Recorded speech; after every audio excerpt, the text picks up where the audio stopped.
ជំរាបសួរបងប្អូនទាំងអស់គ្នាថ្ងៃនេះយើងទទួលបានរឿងថ្មីពីខាងបងសិតវិញម្ដងបងសិតគាត់គឺជាអ្នកបើកអេស្កាម៉ាទ័រនៅក្នុងការដ្ឋានមួយកន្លែងនៅខាងខេត្តកំពតបងសិតគាត់បាននិយាយប្រាប់ខ្ញុំថាគាត់ធ្វើការជាមួយនឹងក្រុមហ៊ុនមួយនឹងអស់រយៈពេល76ឆ្នាំមកហើយពីមុនគាត់នៅខេត្តកំពង់ស្ពឺនោះទេប៉ុន្តែក្រុមហ៊ុនរបស់គាត់តម្រូវឲ្យគាត់មកពីខេត្តកំពង់ស្ពឺទៅកំពតវិញដើម្បីចូលកន្លែងគម្រោងថ្មីនៃការដ្ឋានសាងសង់អភិវឌ្ឍកន្លែងមួយហ្នឹងខ្ញុំសូមពឹងបងប្អូននៅជួយចុច channel របស់ខ្ញុំម្នាក់មួយផងបងប្អូនទាំងនេះបងប្អូនក៏ទៅចូលទៅ channel YouTube តបមកបងប្អូនរកកន្លែង search ឈ្មោះរបស់ខ្ញុំបានឈ្មោះណាទីអក្សរអង់គ្លេសនិងអក្សរខ្មែរបងប្អូនទាំងនេះបាទបន្ទាប់មកបងប្អូនទៅវាចេញមកហើយបាទខ្ញុំនេះឯងនេះបាទជា channel YouTube របស់ខ្ញុំបងប្អូនជួយចុចបាទជួយចុច channel YouTube របស់ខ្ញុំ Subscribe មួយមកបន្ទាប់មកបងប្អូនចុចលើសញ្ញាកណ្ដឹងនេះឯងបងប្អូនលោកបងប្អូននឹងទទួលបានវីដេអូថ្មីៗពីខ្ញុំជារៀងរាល់ថ្ងៃបងសិតគាត់បានលាក់គាត់ថានៅខាងខេត្តកំពតហ្នឹងគាត់បានប្រាប់ស្រុកអីភូមិអីឃុំអីទៅទេគាត់បានប្រាប់ខ្ញុំថា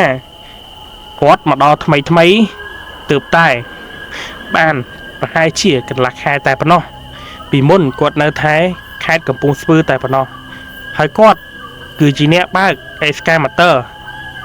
យូរឆ្នាំមកហើយតាំងពីនៅខាងខេត្តកំពង់ស្ពឺមកម្លេះអញ្ចឹងក្រុមហ៊ុនតម្រូវឲ្យគាត់ផ្លាស់ប្ដូរមកខេត្តកំពតហ្នឹងហើយនៅខេត្តកំពតហ្នឹងមិនសូវជាមានជនជាតិខ្មែរប្រមាណនោះទេមានជនជាតិខ្មែរប្រហែលជា 5-6 នាក់នោះឯងមួយការដ្ឋាននេះគឺសម្បូរដោយជនជាតិចិនទាំងអស់ហើយនឹងជនជាតិប្រេស៊ីលផងដែរបងសិតក៏បានរៀបរាប់ប្រាប់ខ្ញុំថានៅខាងខេត្តកំពតហ្នឹងគឺស្ថានភាពគឺមានថាការដ្ឋានរបស់គាត់គឺនៅកណ្ដាលព្រៃតែម្ដងគឺគាត់ត្រូវបបោសសម្អាតព្រៃហ្នឹងហើយអភិវឌ្ឍព្រៃម្ដុំហ្នឹងឲ្យទៅជាកន្លែងកំសាន្តឬក៏កន្លែងអ្វីមួយមិនដឹងទេព្រោះគាត់មិនបានសួរនាំគេច្បាស់លាស់ទេតែគេឲ្យគាត់មកបើកអេស្កាម៉ាទ័រនៅកន្លែងនេះគឺគាត់មកបើកតែម្ដងមិនបានសួរនាំច្រើនទេព្រោះអីក្រុមហ៊ុនរបស់គាត់ធ្វើការអស់រយៈពេល6ឆ្នាំហើយមិនដែលជាមានបញ្ហារឿងរ៉ាវអ្វីទីក្នុងរបស់ក្រុមហ៊ុនទេបើកលុយក៏ស្រួលដែរមិនមែនជាបញ្ហាអីនោះទេអញ្ចឹងគាត់មិនសូវជាបញ្ហាជាអារម្មណ៍អីណាស់ណានោះទេបងប្អូនទាំងគ្នាអញ្ចឹងគាត់ធ្វើការនៅខាងកំពតបានមួយអាទិត្យថ្មីថ្មោងគេឲ្យគាត់វាយដើមឈើបងប្អូនទាំងគ្នាដើមឈើល្មមឲ្យគាត់វាយAX ចំនួន6គ្រឿងកូនខ្មែរយើងចំនួន3គ្រឿងជនជាតិចិនចំនួន3គ្រឿងដើម្បីជួយសម្អាតគ្នានៅតំបន់ការដ្ឋានមួយហ្នឹងហើយការដ្ឋានមួយហ្នឹងគឺមានទំហំដីធំខ្លាំងដែររហូតដល់100ហិកតាជាងនោះអញ្ចឹងហើយគាត់ក៏បានសម្រេចចិត្តវាយដើមឈើតូចឬធំមិនខ្វល់ទេសំខាន់ឲ្យសម្អាតកន្លែងហ្នឹងឲ្យបានល្អនឹងឯងអញ្ចឹងពេលនោះដែរបងសិតគាត់បាននិយាយថាមានដើមឈើមួយយ៉ាងធំហើយមានរូងភ្នំមួយនៅកន្លែងនោះដែរគាត់គឺជាអ្នកទៅរុញដើមឈើមួយហ្នឹងដើម្បីឲ្យវាដួលហើយវាយកំទេចរូងថ្មមួយនោះឲ្យវារៀបហើយកាយវាចេញនៅខេត្តកំពតនេះឯងអញ្ចឹងបងសិតគាត់ក៏បានរុញដើមឈើធំមួយនោះចេញពីកន្លែងដែលគាត់កំពុងតែឈូសឆាយនឹងឯងអញ្ចឹងហើយគាត់ត្រូវរុញដើមឈើឲ្យវាបាក់ហើយជីកកកកាយឬវាចេញពីទីនោះពេលនោះគាត់ក៏បានយកអេស្ការបស់គាត់ដែលគាត់បាក់ហ្នឹងយកទៅរុញបងប្អូនគាត់យកទៅរុញដើម្បី បណ្ដួលដើមឈើមួយកន្លែងហ្នឹង ឲ្យវាដួលប៉ុន្តែរុញយ៉ាងណាក៏វាមិនដួលដែរដើមឈើគាត់និយាយថាមិនសូវជាធំណាស់ទេអោបគ្នាពីរនាក់ក៏ជុំហើយគាត់និយាយបែបហ្នឹងរដងដើមឈើដែលគាត់រុញគឺធំណាស់គាត់រុញតែម្ដងពីរដងគឺដួលហើយតែដើមឈើមួយនេះគឺមិនដួលទេគាត់រុញយ៉ាងណាក៏មិនដួលដែរអញ្ចឹងគាត់ក៏បានតែហៅគ្នាគាត់ខ្មែរគ្នាឯងហ្នឹងបាទយកអេស្កាម៉ូទ័រហ្នឹងយកមករុញជាមួយគ្នា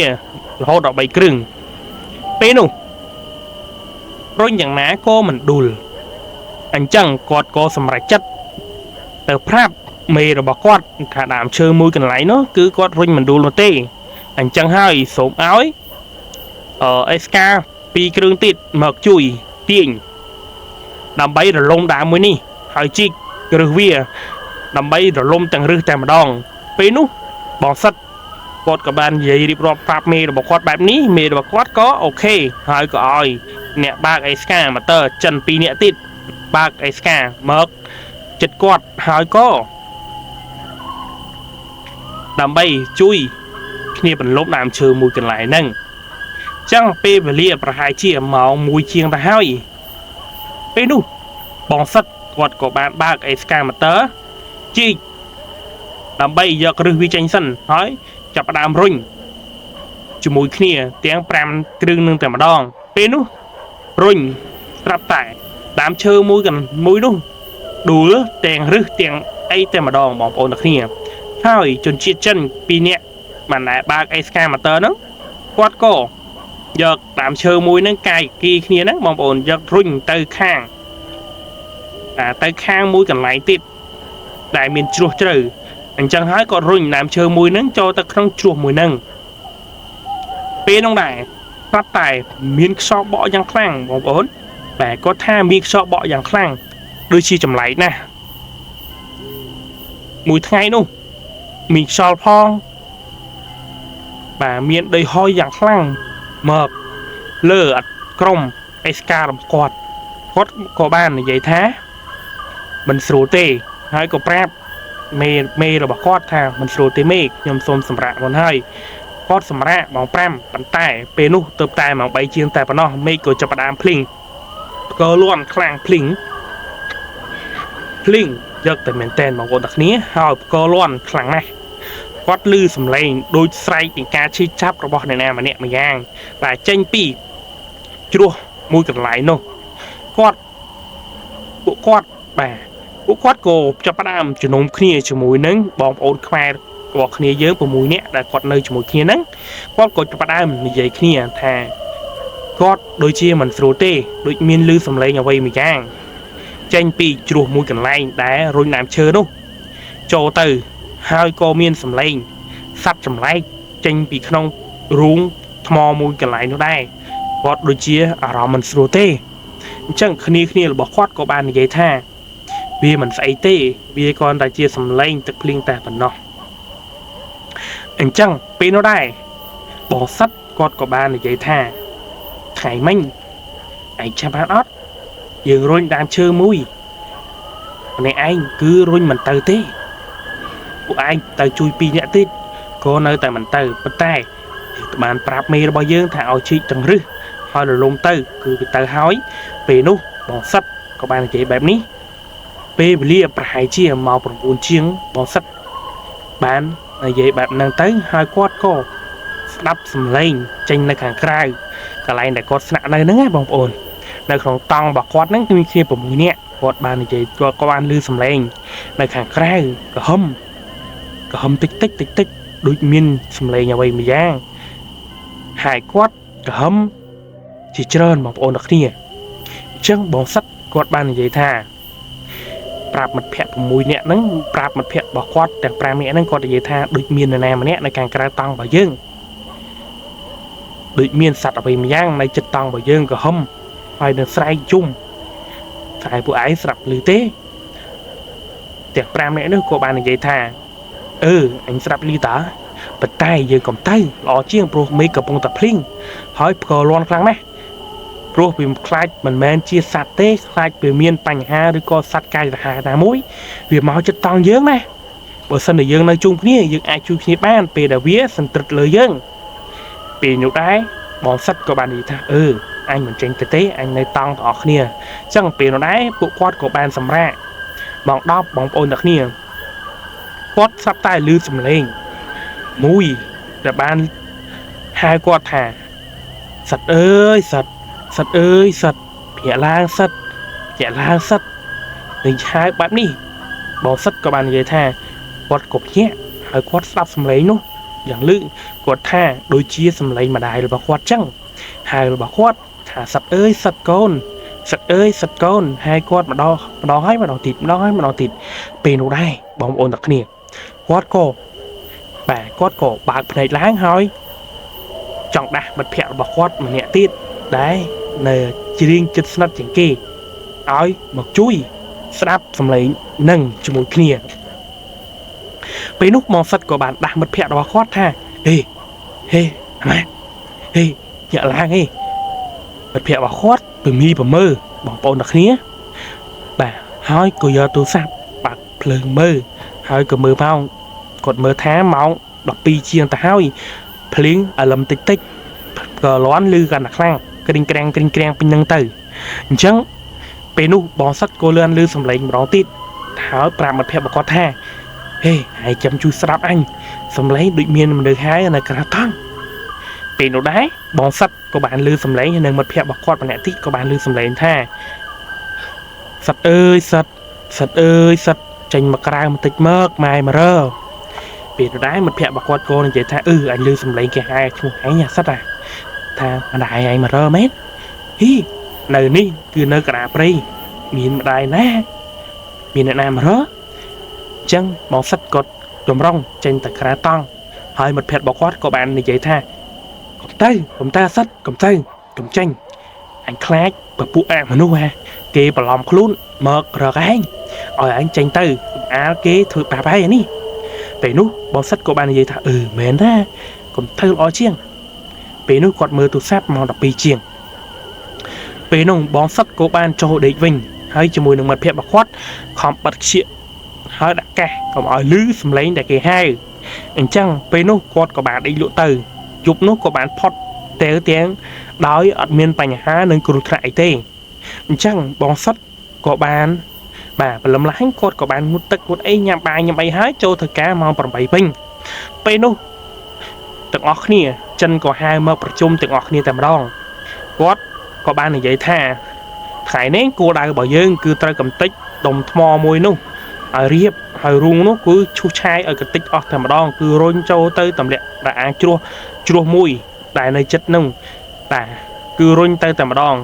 ដើម្បីបំពេញជ្រោះមួយនោះវិញជ្រោះនោះគឺមិនសូវធំប្រហែលនោះទេជម្រៅប្រហែលជា4ទៅ5ម៉ែត្រតែប៉ុណ្ណោះបងប្អូនហើយក៏មានអូនៅចិត្តមួយដែរអញ្ចឹងចិនក៏បាននិយាយថាដើម្បីឈូសឆាយឲ្យឆាប់បានលឿនព្រោះយើងពេលវេលារបស់យើងគឺខ្លីណាស់សល់តែប្រហែលមួយខែជាងទៀតទេគឺយើងត្រូវការឈូសឆាយកន្លែងនេះឲ្យបានស្អាតល្អទាំងអស់ចាក់ដីបំពេញកន្លែងណាបន្ថែមដើម្បីធ្វើរោងចក្រឬក៏ធ្វើអ្វីម្យ៉ាងមិនដឹងទៅទេបងសិតគាត់បាននិយាយចឹងអញ្ចឹងពេលនោះដែរក៏ប្រជុំរួចរាល់ហើយគាត់ក៏បានទៅធ្វើការងាររៀងៗខ្លួនដែលមេគាត់ចាប់ចែងឲ្យនឹងឯងបងសិតគាត់បើកអេសកាធម្មតាទេនៅថ្ងៃហ្នឹងគាត់បើកសុកប្រហែលជាម៉ោង11ជាងដល់ម៉ោងហូបបាយឡើយហើយគាត់ក៏បានងាកទៅបងប្អូនងាកទៅព្រៃមួយកន្លែងព្រៃមួយនោះមើលទៅដូចជាព្រៃដែលជ្រៅខ្លាំងមែនតើហើយគាត់គិតក្នុងចិត្តថាប្រហែលជាព្រៃមួយនោះគេមិនអាចឲ្យរុញទេព្រោះដើមឈើវាធំណាស់ព្រោះព្រៃមួយនោះគឺជាព្រៃដែលគេអភិរក្សនិងការពារមិនមែនជាកន្លែងដែលត្រូវអភិវឌ្ឍនោះទេអញ្ចឹងគាត់ក៏បានងាកទៅម្ដងហើយម្ដងទៀតពេលដែលម៉ោង12ដល់ម៉ោងសម្រាប់ហូបបាយគាត់ក៏មិនទាន់ឈប់អេសការបស់គាត់ដែរគាត់នៅឈូសឆាយកន្លែងគាត់ឲ្យស្មើសិនអញ្ចឹងដល់ម៉ោង12គេបានរៀបចំទៅហូបបាយទាំងអស់គ្នាហើយនៅតែគាត់មួយទេគាត់ក៏បានងាកទៅម្ដងទៀតបងប្អូនទាំងគ្នាគាត់ក៏បានឃើញអ្វីចម្លែកចេញពីក្នុងព្រៃហើយរត់កាត់នៅព្រៃមួយកន្លែងនោះលោតទៅចូលក្នុងរអាង ជ្រោះមួយកន្លែងដែរគេប្រុងទាំងចាក់លុបបងប្អូនទាំងគ្នាគាត់ក៏បានឃើញសត្វចម្លែកមិនថាដឹងថាសត្វអីទេគាត់មើលឃើញមិនសូវច្បាស់បងប្អូនទាំងគ្នាគាត់ក៏បានបិទអេសកាមតើហើយក៏មើលចេញមកក្រៅងើបមើលតែម្ដង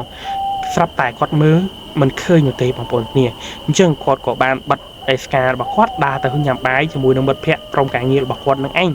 គាត់ក៏បាននិយាយប្រាប់ក្រុមការងាររបស់គាត់ថាមិញអញឃើញដូចសត្វអ្វីម្យ៉ាងដែលរត់ចេញពីព្រៃជ្រៅមួយកន្លែងនោះលោតទៅចូលជ្រោះមួយកន្លែងនោះអញមើលមិនសូវច្បាស់ប្រហែលទេអញមើលទៅមិនស្រួលទេវើអាកន្លែងនេះចឹងគាត់និយាយបែបហ្នឹងគ្នាគាត់6នាក់ហ្នឹងខ្វាយគ្នាឯងហ្នឹងបាទចឹងចិនក៏បានមើលមកគាត់ហើយក៏មិនដឹងតែគេនិយាយអីទេព្រោះគាត់មិនបានចេះចិនទេហើយអ្នកបកប្រែក៏មិនបាននៅកន្លែងដែរអញ្ចឹងគាត់ក៏និយាយជាមួយគ្នាគាត់ទាំងឯងគាត់ថាមិនស្រួលទេយើងត្រូវតែប្រយ័ត្នប្រយែងបន្តិចនៅកន្លែងនេះគឺយើងមិនដឹងថាមានអ្វីនោះទេពេលនោះបងសិតគាត់ក៏បានហូបបាយហូបអីហួចអស់ហើយ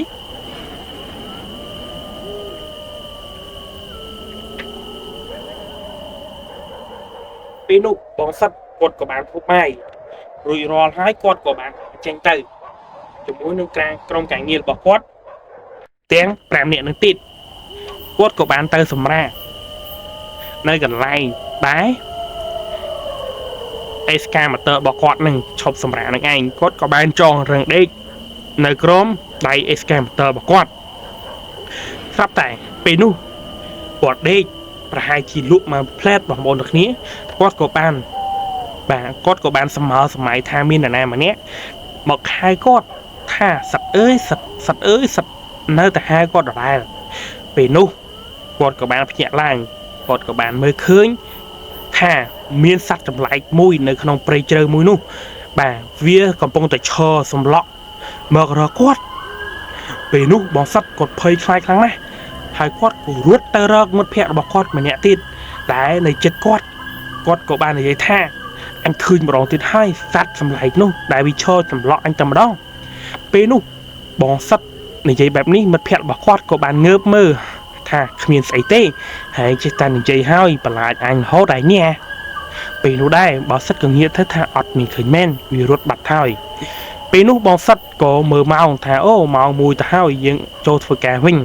ពេលនោះបងសិតក៏បានចូលទៅធ្វើការបើកអេសកាម៉ាទ័រដូចធម្មតារហូតដល់ម៉ោងប្រហែលជា4កន្លះបាទ4កន្លះមេឃក៏ចាប់ផ្ដើមងឹតរើភ្លេងមួយសារទៀតហើយពេលនោះបងសិតក៏បានបកអេសការបស់គាត់មកកន្លែងដែរមានសុវត្ថិភាពព្រោះគាត់ខ្លាចភ្លៀងធ្លាក់ជ្រោះធ្លាក់ជ្រោះនឹងឯងអញ្ចឹងពេលនោះដែរបងសិតក៏បានងាកទៅកន្លែងព្រៃអែបកន្លែងដែលគាត់ឈូឆាយហ្នឹងគាត់ក៏បានឃើញសត្វចម្លែកនោះម្ដងទៀតហើយគាត់ឃើញម្ដងនេះគឺមិនឃើញតែមួយទេគឺឃើញដល់ពីរណោះពេលនោះបងសិតគាត់ក៏បានបកអេសកាម៉ាទ័ររបស់គាត់ចាក់ចេញពីទីនោះយ៉ាងលឿនបងប្អូនហើយម្នាក់ដែលមិត្តភក្តិរបស់គាត់5នាក់ទៀតហ្នឹងមើលឃើញគាត់ថាបកអេសកាម៉ាទ័រយ៉ាងលឿនម្ល៉េះដើម្បីទៅកន្លែងដែរមានសុវត្ថិភាពនឹងឯងពេលនោះបងសិតក៏បយ៉ាងលឿនហើយមិត្តភក្តិរបស់គាត់ក៏បានចេញមកក្រៅហើយក៏ស្រែកថាហើយមានរឿងអីមែនមិនបកអេសកាម៉ាទ័រលឿនយ៉ាងនេះដើម្បីសម្ដៅទៅកន្លែងឈប់ព្រោះអីមិនទាន់ដល់ម៉ោងឈប់ទេពេលនោះបងសិតក៏បានឈប់ហើយក៏បានប្រាប់ស្រែកប្រាប់វិញថាអញឃើញទៀតហើយអើយ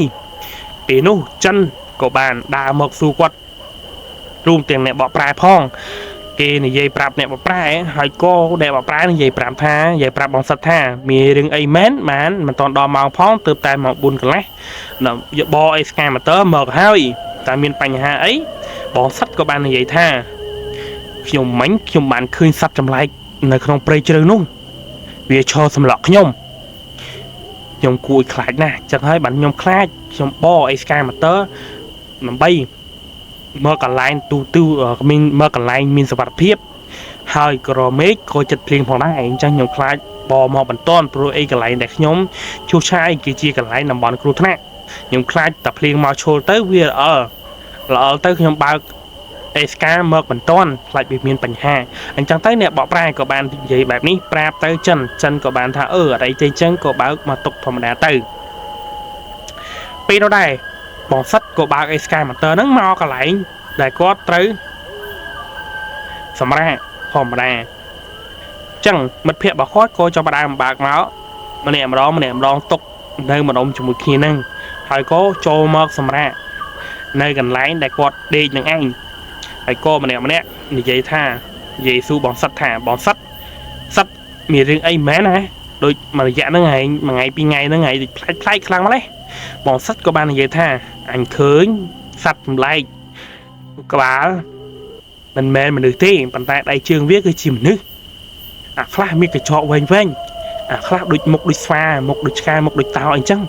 អញឃើញហើយអញខ្លាចណាស់អញស្អែកអញទៅផ្ទះហើយមកទៅអញមិននៅទេអញសុំមេអញទៅផ្ទះហើយព្រោះអញមិនស្រួលចិត្តទេពេលនោះដែរបងសិតក៏បាននិយាយបែបនេះហើយពួកគាត់ក៏បាន5នាក់6នាក់ហ្នឹងក៏បានទៅងូតទឹកនៅកន្លែងអូមួយកន្លែងដែរជាអូដែលសម្រាប់ងូតទឹកនឹងឯងអញ្ចឹងគាត់ក៏ទៅងូតទឹកទាំងអស់គ្នារួមទាំងចិន2នាក់ផងដែរពេលនោះចិនក៏បាននិយាយភាសាចិនទៅពួកគាត់មិនសូវចេះចិនប្រហែលទេចេះតែអ៊ីអាយជាមួយគ្នានឹងឯងបាទពេលនោះចិនក៏បានដើរទៅជាមួយពួកគាត់ទៅងូតទឹកជាមួយគ្នាទៅដល់កន្លែងងូតទឹកពួកគាត់ក៏ងូតទឹកកន្លែងពួកគាត់ទៅចិនក៏ងូតទឹកកន្លែងគ្នាគាត់ទៅ2នាក់គ្នាគាត់ទៅហើយបន្ទាប់មកចិនក៏បានស្រែកណាបាទប្រាប់ស្រែកថាស្រែកជួយផងស្អីក៏មិនដឹងដែរថាស្រែកខ្លាំងមែនតើ2នាក់ហ្នឹងអញ្ចឹងពេលនោះដែរពួកគាត់ក៏បានរត់ទៅរកចិនថាមានរឿងអីចិនក៏បានចង្អោតទៅព្រៃកម្ពុជាមួយកន្លែងហើយគាត់ឃើញដៃធ្វើជើងថាមានស្អីម្យ៉ាងចេញពីព្រៃនោះប្រងមកខាំគាត់អញ្ចឹងពេលនោះដែរចិនក៏បានម៉ូប្រមាអីពួកគាត់មកអាវមកអីទាំងអស់គ្នាដើម្បីដើរទៅកន្លែងដែលគាត់រស់នៅវិញហើយចិនក៏បានទៅដល់ប្រាប់ជឿបាត់អ្នកបកប្រែថាគាត់បានឃើញកន្លែងព្រៃកម្ពុជាមួយនេះគឺឃើញសត្វអ្វីម្យ៉ាងកម្ពស់ខ្លាំងណាស់កម្ពស់ប្រហែលជា2ម៉ែត្របាទធំខ្លាំងណាស់ដៃជើងវាវែងបាទហើយមុខមាត់របស់វាគួរឲ្យខ្លាចណាស់អញ្ចឹងអ្នកបកប្រែក៏បានបកប្រែប្រាប់ទៅខ្មែរគ្នា6នាក់ហ្នឹងហើយក៏បាននិយាយថាមែនទេបងអញបានឃើញទេអញ្ចឹងបងសិតក៏បាននិយាយថាខ្ញុំក៏បានឃើញដែរពេលដែលខ្ញុំនឹងរៀបចំអេស្កាម៉ូទ័រចេញមកហ្នឹងគឺខ្ញុំងាកទៅព្រៃមួយកន្លែងហ្នឹងតែព្រៃជ្រៅហ្នឹងខ្ញុំបានឃើញសត្វចម្លែកនោះដែរអញ្ចឹងម្នាក់គឺមានអារម្មណ៍ថាភ័យខ្លាចខ្លាំងណាស់អញ្ចឹងទាំងចិនទាំងខ្មែរទាំងអស់គ្នាគឺពួកគាត់មកប្រមូលផ្ដុំគ្នានៅជាមួយគ្នាហើយពេលនោះគឺមេកាចាប់ផ្ដើមជាជនជាតិចិនហ្នឹងគាត់ក៏បានប្រជុំទាំងល្ងាចតែម្ដងថាម្នាក់គឺឲ្យប្រយ័ត្នប្រយែងខ្លាំងមែនតើនៅកន្លែងនេះគឺមិនចង់ឲ្យនរណាចាក់ចេញពីកន្លែងដេកនៅពេលយប់ទេហើយរៀបចំកន្លែងឲ្យបានល្អប្រយ័ត្នមានសត្វអ្វីម្យ៉ាងមកធ្វើបាបពេលនោះដែររហូតដល់ហូបបាយម៉ោង5 6ហ្នឹងហូបបាយហើយបាទហូបបាយហើយគាត់ក៏បានចូលមកសម្រាប់រៀងខ្លួនពេលនោះដែរបងសិតនិងបងប្រុសម្នាក់ជាមិត្តភក្តិរបស់គាត់នៅស្និទ្ធស្នាលហ្នឹងបាទក៏ចូលដេកហើយក៏និយាយប្រាប់គ្នាថាយប់ហ្នឹងបើសិនជាឮសំឡេងអ្វីមួយយើងអាចចេញប្រាប់5នាក់ហ្នឹងគឺអាចចេញពីនេះទៅមើលបានគឺយើងទៅទាំងអស់គ្នាតែម្ដងគាត់និយាយបែបនោះហើយក៏គាត់ចូលសម្រាប់មក7 8គាត់ចូលតង់អស់លីងហើយគាត់មិននៅក្រៅទេពេលនោះគាត់ក៏បានអីសុកមើលស្ដាប់កាសស្ដាប់អីដល់ចម្រៀងនៅទៅជាមួយនឹងមិត្តភក្តិរបស់គាត់និយាយនេះលេងប្រាំទៅអ្នកខ្លះក៏បានដេកលក់អ្នកខ្លះក៏នៅចឹងទៅអ្នកខ្លះក៏និយាយទូរស័ព្ទចឹងទៅរហូតដល់ម៉ោង10បងប្អូនអ្នកគ្នារឿងរ៉ាវក៏ចាប់ផ្ដើមកាត់ឡើងម្ដងទៀតហើយស្រាប់តែលឺផ្កើលាន់ពីតែភ្លៀងបងប្អូនអ្នកគ្នាក្រាំងនឹងឯងហើយក៏មានមនុស្សមានអ្វីម្យ៉ាងថាដូចមានមនុស្សស្រែកឲ្យឈឺណាស់ជួយផងឈឺណាស់កុំធ្វើបាបខ្ញុំឈឺណាស់ចឹងទៅលឺល្វើយចូលក្នុងតង់របស់គាត់បងសិតក៏បាននិយាយប្រាប់គ្នាគាត់ថាដាស់ទាំងអស់គ្នាតែម្ដងថាជួយស្ដាប់មើលទាំងអស់គ្នាសំឡេងនេះគឺជាសំឡេងអ្វីល្វើយមកពីជ្រោះមួយកន្លែងពេលនោះដែរគាត់ក៏បានតែទៅប្រាប់អ្នកបកប្រែក៏គាត់ប្រាប់ចិនប្រាប់អីគាត់ថាបងប្អូនខ្មែររបស់យើងហ្នឹងគឺបានឮសំឡេងដែលចេញពីជ្រោះមួយកន្លែងដែលយើងបោះចោលដើមឈើមួយហ្នឹងរុញដើមឈើហ្នឹងធ្លាក់ចូលក្នុងជ្រោះហ្នឹងអញ្ចឹងឮសំឡេងចេញពីហ្នឹងមកបាទចម្ងាយប្រហែលជា20 ទៅ 30 ម៉ែត្រពីជ្រោះហ្នឹងឯងអ chẳng bị nụ đáy bóng sắt quạt có bán như vậy tha nhóm đôi lư sầm lên mà được say sậy chui tha chui phong chư nè bê nút bóng sắt nè con kia quạt có ba tàng mơ bóng bóng kia quạt có bán sầm lăng tư bóng bóng quạt có bán sầm lăng tư chua môi nông hay đại phnom đại kia rung phnom to môi nông đại kia rung làm bay bật mọt trọ nó bóng bóng kia quạt có bán khơi mà nước pro mà nè nâng mấy say mà nhẹ đặt đại kia tranh phí rung phnom nâng lột từ châu nông chua nâng bóng bóng kia hỏi sạp tay khơi nước say mà nè riêng cha bóng bóng sọ riêng cái trường miền Phnei tê, miền Đại tê, miền Đại, miền Thâm Minh tê, miền Phnei, miền Chăm Mộc tê, cứ sọt cần trương tầm rong đại trường vênh, cứ say ở chui phong, chui phong, say, bọn ôn đặc nia, bê nút bóng sắt có bàn khơi, kia quạt có bàn khơi ở nia, hai quạt có bàn trâu tòng vênh cổ, mà nè cứ phơi khang này, cổ giờ tu sắp tê từ, nè bọc trai nâng mê ca bọc quạt nâng anh,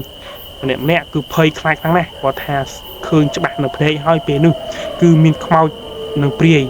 bóng ôn khơi cho bạn nâng phê tầm đo vì nó đây bóng sắt cứ chỉ nè đã rồi nám chơi nâng môn là bóng kia cũng bê nút quạt cổ chặt đào miền là cá ra trong lai nông luôn quạt miền là cá ra thà đôi tổng phơi là phía này chơi với mình đang khó trăng tê bê nút sắp tại pram nè nó nghe bóng ôn nhiều một phẹo quạt pram nè mà chặt quạt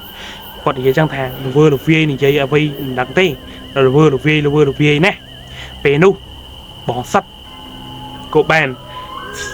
bắt ngoặt màn plate bóng bóng đặc biệt hai chia mùn ti bê nu đáy bóng sắt cổ bàn nhận làng vinh rồi này bóng sắt á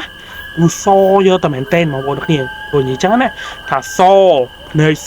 hay nơi cần lấy cần lắp đại trường bọc quạt cứ rong trong ngõ hoi bê nu mật phẹo bọc quạt về prap chẳng thái nhé đại trường rong hơi hơi so cái lắp hơi cô mấy ca mà quát cổ mau hay này bọc prai nó cổ mau chung kia nâng từ bọc ôn nọc nia sọp và hai thằng chân thằng khoai thằng chân chia bể xí lấy cứ nơi lại sáng và chia bể xí cứ mình ăn màu tê chân cứ mặc tầm mấy ca chân hay thằng chân buồn prai mẹ tiệt có mặc tòng đại con khoai như sầm nặng nâng để nó đây bóng sắt của bạn nhẹ láng hơi có chung ao thì chân thả bùa anh thưa bà anh của anh cầm tích cái lại là anh đi cái lại là anh nư thì chi chân sam hơi bộ anh đang xem là bộ anh cho thằng bảo bộ anh mình tranh ptinite bên ngoài bóng sắt chỉ trời kia châu sản thật nắng và trời pri châu nắng mà một đặc nè bóng sắt hay cô ban là gì bàn hai mà đòn tít bóng bộ đặc nè bàn tay này bỏ prai cô ban giật thuốc ấy mau để chơi hơi như vậy bạp này thà luôn kia trong từ làm vậy áp quật lại nâng từ cứ nhẹ từ lại nè trong từ hơi trong pin nó này bóng sắt á của bạn sẵn lọc tại mà đó làm vậy bóng sắt của bạn sẵn lọc tại mà đó hỏi của bạn được luôn vinh cốt của bạn đang ai đây hay cốt có đại chữ trường bên luôn trong từ hỏi mà nè bóng bộ đặc nè chặt bóng sắt á mình trong chuột tê pin đúng á và p bóng sắt sẵn lọc hay p po bia p đài pri cho nó bóng ôn mặt plate nữa nè bà vừa ở bóng sắt á bà lọc đang luôn về nu để bóng sắt nhẹ lang vinh sàn phiếp bóng sắt cứ bảo bạn mang na bóng bồn đặc nia chẳng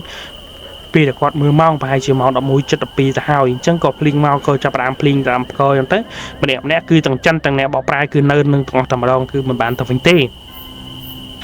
và nó là hot đo rip trong lại đi riêng luôn chẳng bóng sắt của quạt đi còn đây trong tầng bóng sắt chặt ca bóng sắt cứ bảo bạn mang na vì nó đấy và rồi mom tai và lồng lang bóng ôn là hot đo lồng lang và hai chiều màu mùi bóng sắt cột của bạn chập đám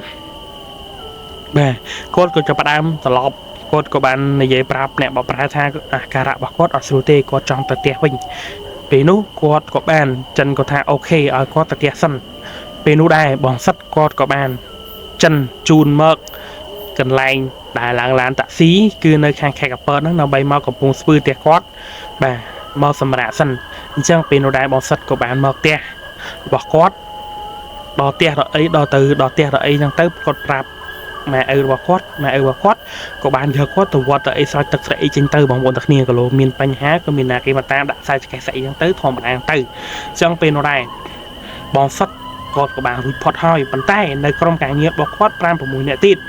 chẳng bên này bóng sắt có bạn này giấy tha គាត់រួចផុតហើយប៉ុន្តែនៅគ្នារបស់គាត់និងចិនរបស់គាត់តិចដែលជួបរឿងរ៉ាវកាត់ឡើងបញ្ហាផ្ទុំគ្នាអញ្ចឹងរឿងរ៉ាវរបស់បងសិតភាគ1គឺមានតែប៉ុណ្្នឹងទេបងប្អូនអ្នកគ្នានៅភាគ2ទៀតបាទរឿងរ៉ាវរបស់បងសិតហើយបងសិតក៏លែងបានជួបហើយប៉ុន្តែមិត្តភ័ក្តិរបស់គាត់ដែលនៅផ្ទះចិត្តគ្នាដែលបានជួបរឿងរ៉ាវធ្វើឲ្យគាត់ឈឺដល់ជ្រុះសក់បាទរឿងរ៉ាវភាគ2បាទបងប្អូនអ្នកគ្នាអញ្ចឹងខ្ញុំទទួលបាន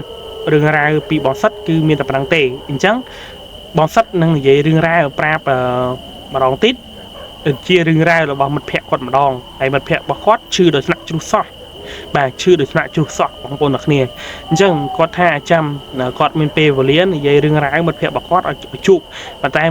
ដែលជួបហ្នឹងណាតែមិត្តភ័ក្តិរបស់គាត់ពេលនេះគាត់បានជាសះស្បើយហើយដែលគាត់នៅផ្ទះទេប៉ុន្តែរឿងរ៉ាវដែលមិត្តភ័ក្តិគាត់ជួបលើសគាត់ចង់ថារាប់ដងរាប់ភ្លេចដងគាត់បានទទួលយកបានប៉ុន្តែមិត្តភ័ក្តិរបស់គាត់ពិបាកខ្លាំងណាស់ដល់ថ្នាក់គេមកច្បាច់កនោះបានប្រងនាំគាត់ទៅនោះមិត្តភ័ក្តិរបស់គាត់ហ្នឹងណាបាទអញ្ចឹងរឿងរ៉ាវរបស់បងសិតគឺមានតែប៉ុណ្្នឹងទេបាទអញ្ចឹងបងប្អូនត្រូវរងចាំទស្សនៃការស្ដាប់រឿងរ៉ាវរបស់មិត្តភ័ក្តិរបស់បងសិតវិញម្ដង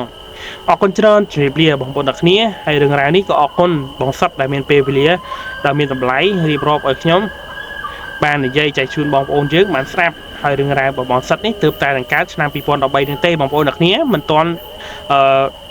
យូរឆ្នាំទេរឿងរ៉ាវបងមកសិតហ្នឹងណាបាទអរគុណច្រើនជម្រាបលាបងប្អូនទាំងគ្នាជួបគ្នានៅក្នុងវីដេអូខាងក្រោយបងប្អូនទាំងគ្នា